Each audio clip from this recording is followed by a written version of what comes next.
যেতে যেতে পথে শেয়ালের লেজে আগুন ধরিয়ে দিয়েছে। হে হে। অনেকদিন আগের কথা। একটি চালাক শিয়াল খাবারের খোঁজে জঙ্গলে বের হয়। আর সেই চালাক শিয়ালটি জঙ্গলে খাবার খুঁজতে খুঁজতে এদিকে ওদিকে ঘুরতে ঘুরতে সে তার সামনে একটি মুরগির বাসা দেখতে পায়। এই দেখে শিয়ালটা অনেক অবাক হয়ে বলে, আরে আরে, আমি তো ডিম শুদ্ধ একটা মুরগির বাসা পেয়ে গেছি। ওহো, বাসায় দেখি মুরগির চারটা ডিম আছে। হে হে হে হে, হাট্টিমা টিম টিম, দেরি না করে এই ডিমগুলো তাড়াতাড়ি সাবার করে দে। সেই দুষ্ট পাজি শিয়ালটি একথা বলে কোনো দেরি না করে সেই ডিমগুলো খেয়ে ফেলে। ডিমগুলো খেয়ে শিয়ালটা যখন চলে যাবে ঠিক তখনই মুরগি আর মোরগ বাড়ি ফিরে আসে। আর তারা দুজন সেই দুষ্ট পাজি শিয়ালকে পালিয়ে যেতে দেখে।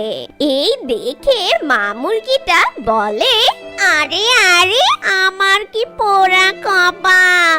ওই পাজি শিয়ালটা আমার ডিমগুলো সব খেয়ে নিল। হায় হায়!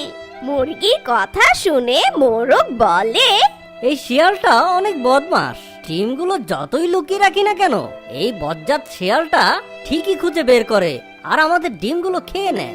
এবার আমরা আমাদের ডিম বাঁচানোর জন্য একটা বুদ্ধি বের করব। আমরা এমন কি করব? তুমি আমার কথা মন দিয়ে শোনো গিন্নি। তারপর মোরগের কথা মতো মুরগি মোরগের পিছু পিছু সেই গডজিলার গুহার কাছে যায়।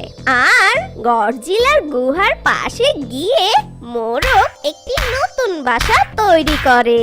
মুরগি সেই বাসায় আবার নতুন করে ডিম পাড়ে। তো যতই দূরে যাক না কেন, সেই দুষ্ট পাজি শিয়ালের নাকের কাছে ডিমের ঘ্রাণ ঠিকই চলে যায়। সেই গন্ধ শুকে শুকে দুষ্ট পাজি শিয়াল সেই ডিমের কাছে চলে যায়। আর সেখানে গিয়ে সেই দুষ্ট পাজি শিয়াল দেখে যে বড় বড় 4টা ডিম আছে। এই দেখে দুষ্ট পাজি শিয়াল খুব খুশি হয়ে বলে, ওরে বাবা রে, এত বড় বড় ডিম! এগুলো কার ডিম? হাতির ডিম নাকি ঘোড়ার ডিম? আচ্ছা, যাই হোক না কেন, আগে এই ডিমগুলো খেয়ে নি। আমার মনে হয় এই ডিমগুলো খেতে অনেক মজা হবে। হাট্টি